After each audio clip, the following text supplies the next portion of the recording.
Hi everyone, this is the Divi. So we're going to go into something a little bit different. So what I'm going to do is I'm going to do the series where you can see under the different pen names that how much I write. And then I'm just going to read the first chapter of the first book, which is this is a short story.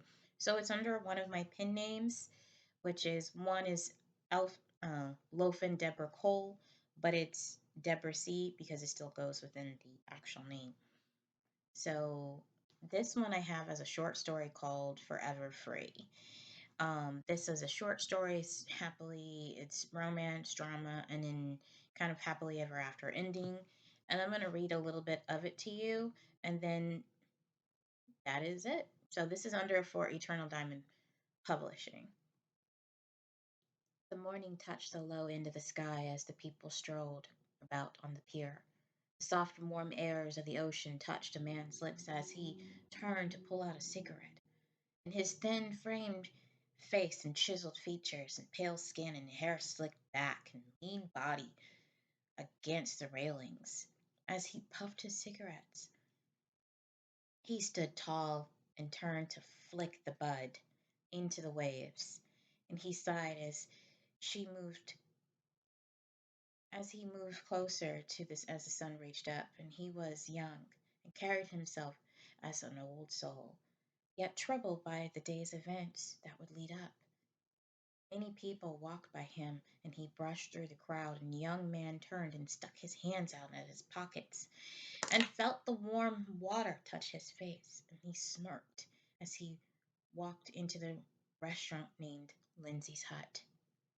Some people moved past him as he waved to them and then entered through the back of the kitchen to the office, and the man turned and sat back down as he looked up to see the plaques on the wall in stylized office made wood themed colorings. He glanced over some papers at the desk and he peeked over in the menu for the day, and a woman with long legs, a small waist, and a petite form, and she had long hair draped in curls, and she flicked her fingers as she stood in her doorframe.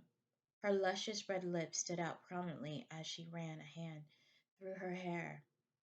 She glared at the man for a second as he continued to ignore her as she stood there. And a young woman had pale skin and green eyes that construed to the man's brown eyes that were filled with omission.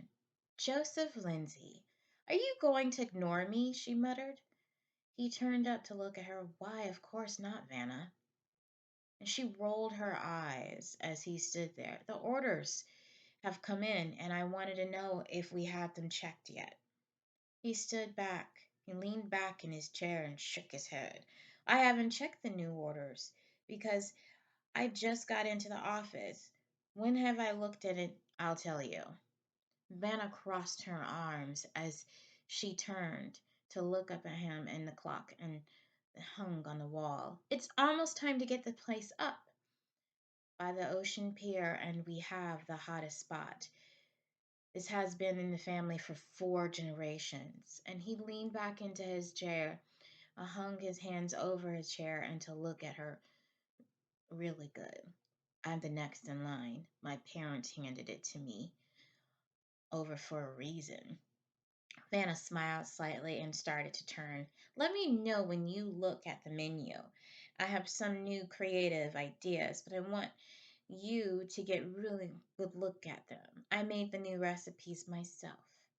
Joseph smirked and then moved his hands back to pick up the documents to read, I will, Vanna. And that is Forever Free, pen name Deborah C. This is part of the first chapter, and I will read it more so in the series. So this is part one. Day out.